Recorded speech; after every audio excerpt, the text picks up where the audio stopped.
Welcome to bird media. నేను మీ పవన్ కృష్ణమూర్తి. నేను రాజకీయాలకి దూరంగా ఉంటున్నాను.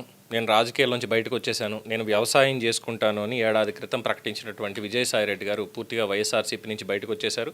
అలాగే మళ్ళీ నేను నా రాజకీయ ఎంట్రీ అనేది ఇవ్వబోతున్నాను అని చెప్పి కూడా ఆయన మొన్న మధ్యన ప్రకటించారు. చాలామంది ఇంకేముంది ఇక వైసీపీకి సంబంధించే వైసీపీ నుంచే ఆయన ప్రస్థానం మళ్ళీ మొదలవుతుంది, సజ్జలకి ఎంట్రీ ఉండకపోవచ్చు, ఇంకా పక్కన పెట్టేసి జగన్మోహన్ రెడ్డికి ఆయన దగ్గర అవుతారు, అందుకే వైసీపీ నేతలు కూడా ఏం మాట్లాడడం లేదు, రీఎంట్రీ అంటే ఇంకా వైసీపీ తోటే అనేటువంటి విధంగా ఊహాగానాలు కూడా హల్చల్ చేశాయి. సరే, అదంతా కూడా అయ్యింది.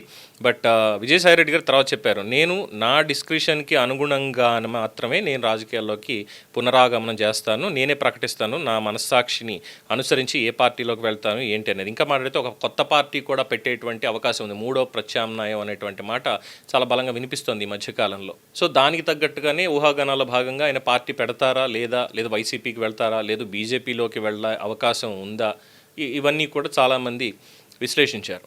సో అవన్నీ కూడా ఒక ఎత్తు అయితే, ఇంకో మాట చెప్పింది, నేను సొంతంగా టీవీ ఛానల్ పెడతాను అని గతంలోనే విజయసాయిరెడ్డి గారు ప్రకటించారు అధికారంలో ఉన్నప్పుడే. బట్ అప్పట్లో జగన్మోహన్ రెడ్డి గారు ఎందుకు సాయన, మనకి ఎలాగో సాక్షి ఉంది కాబట్టి మళ్ళీ కొత్తగా ఇంకోటి ఎందుకు పెట్టడం ఇది అని చెప్పి అప్పట్లో వారించారు అని. ఆ తర్వాత ఎన్నికల తర్వాత కూడా మళ్ళీ నేను మీడియా ఛానల్ పెట్టి నేను వస్తున్నాను, మీ తప్పుడు ప్రచారాలన్నీ కూడా మిగతా వాళ్ళు ఎవరు సరిగ్గా ఖండించట్లేదు, నేనే ఖండిస్తాను అంటూ కూటమి పెద్దలు కొంతమంది, అలాగే ప్రత్యక్షంగా ఈటీవీ కావచ్చు, లేదంటే టీవీ5, ఏబిఎన్, మహా న్యూస్, ఇలాంటి ఛానల్స్ ఏవైతే కొంచెం ప్రభుత్వానికి అనుగుణంగా ఉన్నాయి అనేటువంటి ఛానల్స్ ఉన్నాయో వాటికి సంబంధించి వ్యతిరేకంగా ఇంకొక ఛానల్ తీసుకొచ్చి అసలు వాస్తవాలు మేమే చెప్తాము, నేను ఖచ్చితంగా ఒక టీవీ ఛానల్ పెట్టబోతున్నాను అన్నారు. తీరా చూస్తే ఇప్పుడు ఇంకొక ప్రకటన ఏంటంటే బయటికి, టీవీ ఛానల్ కాదు, డిజిటల్ మీడియా వేదిక, డిజిటల్ ఎంట్రీనే. అంటే జస్ట్ లైక్ ఒక యూట్యూబ్ మాత్రమే కాదు, యూట్యూబ్ కాకుండా ఇప్పుడు మనకి ఏవైతే డిజిటల్ టీవీలు చాలా ఉన్నాయి కదా, ఐ డ్రీమ్ అని, లేదంటే సుమన్ టీవీ అని, ఆర్టీవీ అని, ఇవన్నీ డిజిటల్ ప్లాట్ఫామ్సే, గ్రూప్ ఆఫ్ ఛానల్స్ కింద ఏర్పాటు చేసుకొని ఉన్నటువంటిది. అలాగా ఇప్పుడు ఒక డిజిటల్ ప్లాట్ఫామ్ మీదగానే ఆయన వెళ్ళాలనుకుంటున్నట్ట. ఇప్పుడు ఎందుకు ఒక శాటిలైట్ ఛానల్ పెట్టాలి అంటే మనకి మళ్ళీ ఆ శాటిలైట్ లీజ్ తీసుకోవడమా, లేదంటే కొనడమా, లైసెన్స్ అనేది సెంట్రల్ గవర్నమెంట్ బ్రాడ్కాస్టింగ్ వాళ్ళ దగ్గర నుంచి కొనాలి, ప్రసార మంత్రిత్వ శాఖ నుంచి. కొత్త లైసెన్స్ ఇవ్వట్లేదు అన్నది ఎప్పుడో తెలిసిందే, చాలా వరకు ఆపేశారు. ఇక ఉన్న లీజ్ లైన్స్ ఏమైనా తీసుకుని చేయాలంటే మిగతా ఛానల్స్ ఎవరో ఒకరిని సంప్రదించి వాళ్ళ దగ్గర ఏమైనా లీజ్ లైన్స్ ఉంటే తీసుకొని దాని మీద నడిపించాల్సి వస్తుంది. దానికి కూడా ఖర్చు. సరే, ఖర్చు ఎంతైనా కానీ మొబిలైజ్ చేసుకునేటువంటి ఆ కేపబిలిటీ అనేది సాయిరెడ్డి గారి దగ్గర ఉంది. నిధుల పరంగా ఆయనకి ఎటువంటి ఇబ్బందులు లేవు, ఎంత కావాలంటే అంతా పెట్టుకోవచ్చు ఛానల్కి. బట్ దాని ఒక బ్రాండ్ కింద ముందుకు తీసుకెళ్లే క్రమంలో దాంట్లో ఉండేటువంటి లోతుపాతులు ఇవన్నీ కూడా తెలిసిందే, ఆయనకి అంత తెలియకుండా ఉండదు యాజ్ అన్ ఆడిటర్ కదా, అందువల్ల.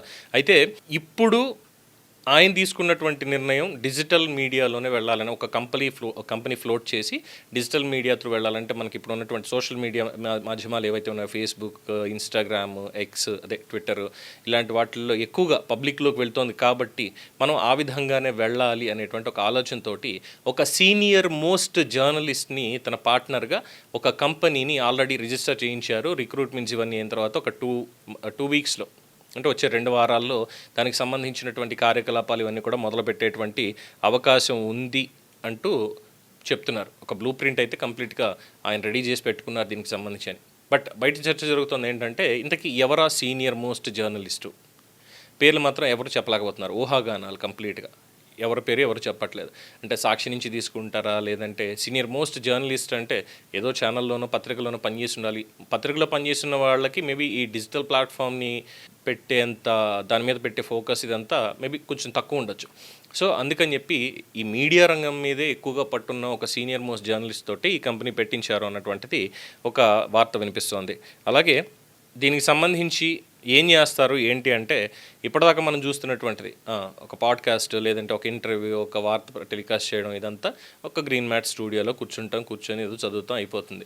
ఇదిలా కాదుట, ఆర్టిఫిషియల్ ఇంటెలిజెన్స్ని బేస్ చేసుకొని సమగ్రంగా ఇప్పుడున్నటువంటి డిజిటల్ మీడియాలా కాకుండా సరికొత్తగా జాతీయ స్థాయిలో సైతం దాని ఇంపాక్ట్ ఉండేలాగా ప్రిపేర్ చేస్తున్నారు అన్నటువంటిది.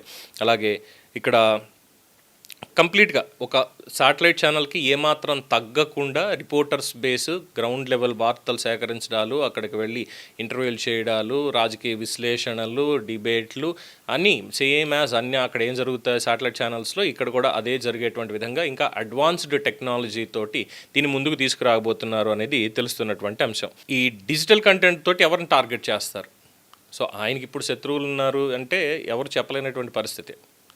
కూటమిలో బీజేపీ ఆల్రెడీ ఉంది. బీజేపీని పల్లెత్తు మాట అనడానికి ఆయనకి అవకాశం లేదు, ఇది వాస్తవం.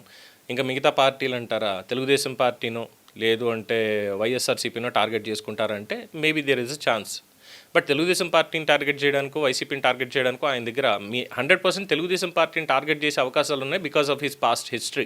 వైసీపీని టార్గెట్ చేయడానికి అంటే కేవలం సజ్జల్ని టార్గెట్ చేయాలి అన్నటువంటి పాయింటే తప్ప వైసీపీతో ఆయనకి ఎటువంటి ఇబ్బంది లేదు. జగన్మోహన్ రెడ్డి గారితో ఆయనకి ఇబ్బంది లేదు. కానీ సజ్జల్లో వచ్చిన తర్వాత ఈయనకి ప్రభావం తగ్గిపోయింది, అందుకే బయటకు వచ్చేశారు. జగన్మోహన్ రెడ్డి గారి గుండెల్లో నేను లేను కానీ నా గుండెల్లో జగన్మోహన్ రెడ్డి గారు ఎప్పటికీ ఉంటారు అన్నారు కాబట్టి వైసీపీని టార్గెట్ చేస్తారు అనుకోవడానికి లేదు.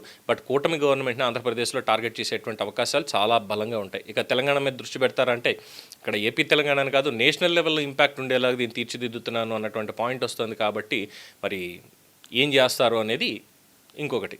ఇంకా కొంతమంది చెప్తున్నారు ఏంటంటే జనసేనకి అనుగుణంగా పవన్ కళ్యాణ్కి అనుగుణంగా ఉండేలాగంటే ఈ జనసేనలో చేరే అవకాశం ఉంటుందేమో విజయసాయి రెడ్డి అని కూడా అంటున్నారు చాలామంది.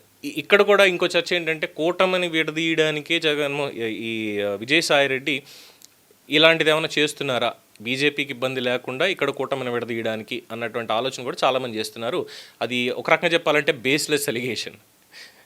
పవన్ కళ్యాణ్ గారి ఆయన పంథ, ఆయన ఆలోచన ధోరణి అర్థం చేసుకునే వాళ్ళు ఖచ్చితంగా ఇదే మాట అంటారు, బేస్లెస్ ఎలిగేషన్ తప్పితే ఇంకోటి ఏం కాదు అని. సో కూటమి కలిసినంతసేపు, పవన్ కళ్యాణ్ గారి చొరవ ఉన్నంతసేపు కూడా కూటమి ఎట్టి పరిస్థితుల్లో విడిపోయేటువంటి అవకాశం లేదు, ఇలాంటి వాళ్ళు ఎంతమంది వచ్చినా సరే. అదొక అప్రస్తుతమైనటువంటి మాట. బట్ సీనియర్ మోస్ట్ జర్నలిస్ట్ ఎవరు అనేటువంటిది ఒక ప్రశ్న. ఎప్పుడు అంటే ఒక 2 వారాల్లో స్టార్ట్ చేయబోతున్నారు అనేది ఇంకొక సమాచారం. చూద్దాం మరి ఎంత కొత్తగా తీసుకొస్తారు. ఆల్రెడీ ఒక పక్కన చూస్తున్నాం కదా, రవిప్రకాష్ గారు TV9 బ్రాండ్ ఎలా క్రియేట్ చేశారు, తర్వాత సరే జరిగినటువంటి వివాదాలు వీటి నుంచి బయటికి ఏ విధంగా వచ్చి ఆయన సొంతంగా ఆయన నెట్వర్క్ RTVని రిపబ్లిక్ టీవీతో ఉన్నటువంటి ఆ లోగో విషయంలో ఉన్నటువంటి ఒక వివాదంతో శాటిలైట్ లైసెన్సింగ్ అనేది ఇంకా దానికి అప్రూవల్ అవ్వలేదు. లేదు అంటే ఈ పార్టీకి శాటిలైట్ టీవీగా ఎప్పుడో వచ్చి ఉండేది ఆయన ఇంపాక్ట్ అనేది. బట్ డిజిటల్ ప్లాట్ఫామ్కి పరిమితం అయిపోయి ఉండడం వల్ల అది ఉంది. కాబట్టి అది చూసి దాని నుంచి కూడా ఏమైనా సాయి రెడ్డి గారు లెసన్స్ ఏమైనా నేర్చుకుంటారా, అలాగే మిగతా ప్లాట్ఫామ్స్ చూసి ఏమైనా నేర్చుకుంటారా అనేది ఇంకొక మాట. ఇది దీనికి సంబంధించినటువంటి వివరాలు. For more updates keep watching the bird media. ఈ వీడియో మీకు నచ్చినట్లయితే లైక్ చేయండి, షేర్ చేయండి, సబ్స్క్రైబ్ చేయండి. మరిన్ని అప్డేట్ల కోసం మా వాట్సాప్ ఛానల్ను ఫాలో చేయండి.